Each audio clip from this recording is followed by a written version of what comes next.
I'd like to welcome our first speaker this morning. For his upcoming speech, he delves into the topic of increasing your confidence with tea. Please welcome Stefan Sekulik with his speech, How to Boost Your Confidence with Tea. Yay. Woo! Who here likes tea? What if I told you that there is a specific kind of tea that you can implement into your lives that would directly correlate with your level of confidence and self-esteem? No, it's not this. This is just coffee. Actually, the kind of tea that I'm referring to is free, and you don't have to go anywhere to get it. You don't need to go to a Sprouts or a Whole Foods or a Walmart. In fact, not even Amazon sells this tea.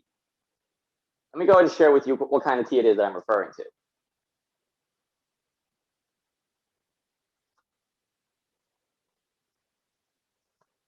That's right, integrity. So hilarious jokes aside, yes, integrity. And I'm pretty confident that no one here was going to guess that because it's not an actual tea. However, what this can do for you is far greater for your level of confidence and self-esteem than any other tea that I'm aware of.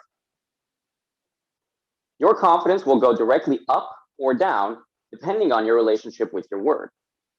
What I mean by this is that the more you honor your word, the higher your level of confidence will go. The less you honor your word, the lower your level of confidence will go.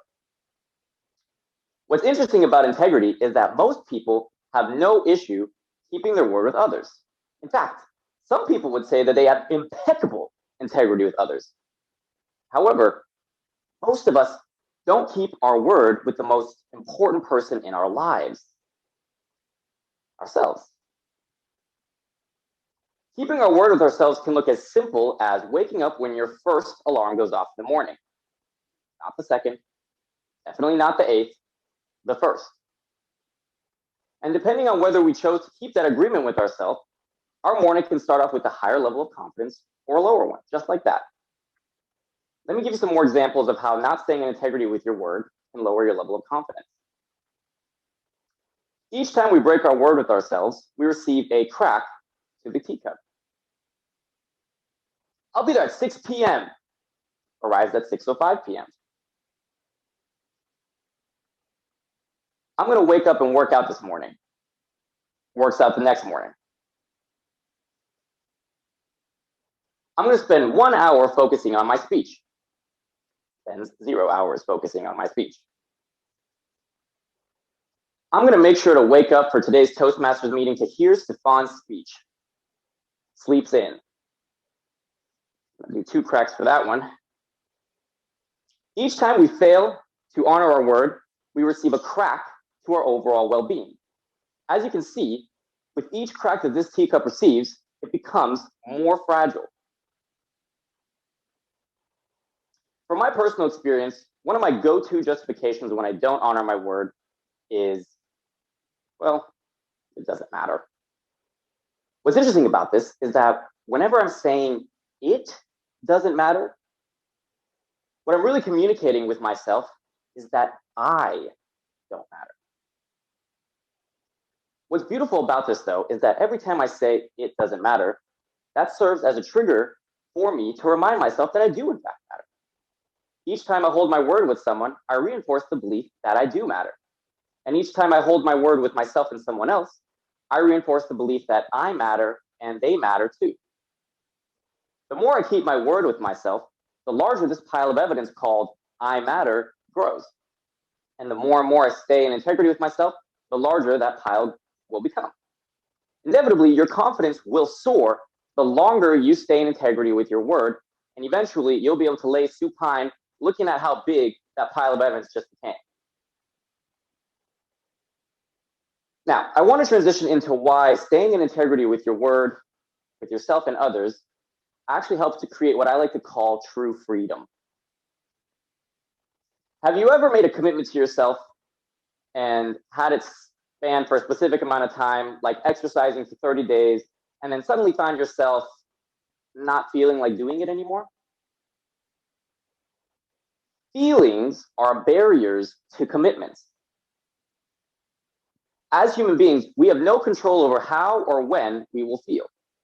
In fact, emotions seem to just come out of nowhere. However, what we do have control over is what we do as a result of those feelings. This is the true freedom that I'm talking about. If we only did things depending on how we feel, then we become slaves to our emotions. There'd be no point in keeping any commitments since our feelings just may come up out of nowhere. It'd be one thing if life looked something like this. Hey, what are you doing on Tuesday? Oh, Tuesday. Oh, Tuesday I'm going to be busy being sad. How about we do something on Wednesday? However, life doesn't work that way. The great thing is that we get to choose what we do despite how we feel, which means that we have true freedom in really doing whatever it is that we say we want to do. Practicing commitment is a discipline. It's a muscle that grows each time we choose commitment over comfort. However, let's be honest with ourselves.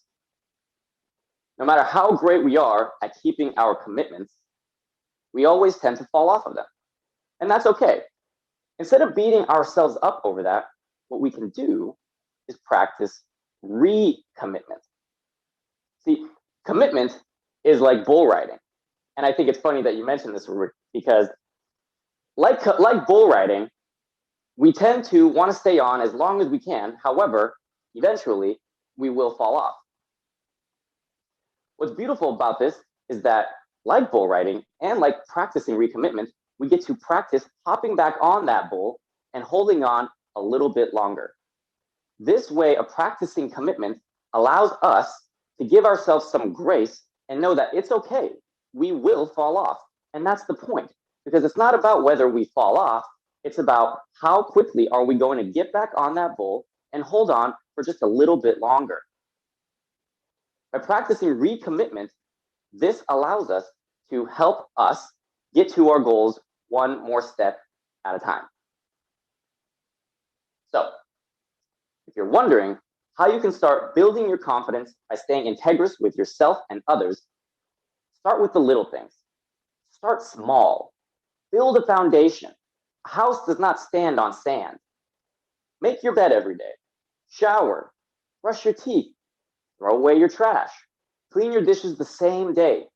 Start with the little things, because eventually it's going to be the little things that help you create that pile of evidence, so that when you do tackle those big commitments, you can look those big commitments in the eye and know that you are confident and that nothing is bigger than you.